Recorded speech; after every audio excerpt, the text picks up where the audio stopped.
What can we do? What are some of the keys that we can begin to use to motivate ourselves when our batteries run low? Because I don't care who you are, I don't care what you do, at some time you are going to get tired.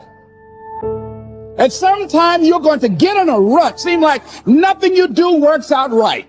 And sometimes it just seems like you just don't have the wherewithal or the will to do anything. Looking at non-discriminatory television, anything that's on, just looking. And depressed, feeling powerless, feeling useless, and bored. What do you do? How do you get yourself out of a rut? How do you, when you know you can do more than what you've been doing and you're not doing it and you're discontent with where you are, you get angry at yourself. How do you motivate yourself? One of the things that we must do is that we must be involved in working on achieving self-mastery. Never be satisfied with yourself. Always know that as you invest the effort and time on you, that's the greatest ability that human beings have above animals. See, a dog can't be anything but a dog. Tree can't be anything but a tree. You can put effort on you, and by concentrating on you and developing you, you can transform your life wherever you are right now. So you want to work on yourself. You want to read books that inspire you and motivate you. You want to listen to tapes over and over and over again. And I suggest that you listen to tapes when you first get up in the morning. You want to control the spirit of your day. Whatever you hear in the first 20 minutes when you wake up, that will affect the spirit of your day. When you listen to tapes, listen with relaxed belief. Believing that this can happen for you.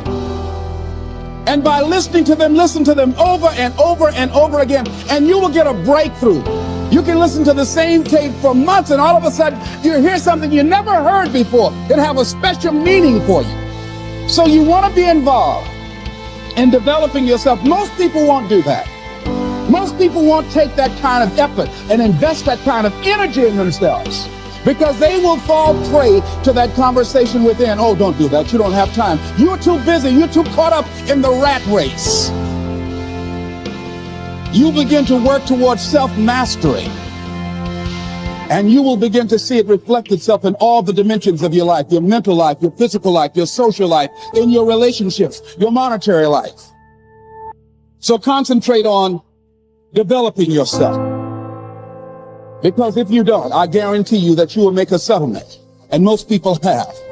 And most of us already have.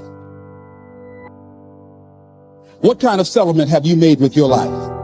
You know, when we make settlements, out of court settlements, you've heard them. That means that you decided to take something less than what you originally wanted to get had you gone into court. And the reason that you settled outside of court is because you didn't believe that you can get it. So you made an out-of-court settlement. We'll come up with some kind of excuse to make it all right. What kind of settlement have you made with your life? Many of us settle for less than what we want out of relationships because we don't have the courage to change them. Next thing is that you want to monitor your inner conversations. The things that you say to yourself. You want to watch them, and in watching them, you want to take charge. A friend of mine told me this evening, and she did it excellently. She said, I didn't want to come tonight. I was feeling so depressed. And I said, I'm going anyhow. You don't really need to read anything. Forget all that. That's that inner conversation. Oh, you don't need to worry about trying to go into your own business. Forget that. You can't do that. What if you lose everything you've got? That inner conversation that stops you from doing the things you want to do less, don't do that.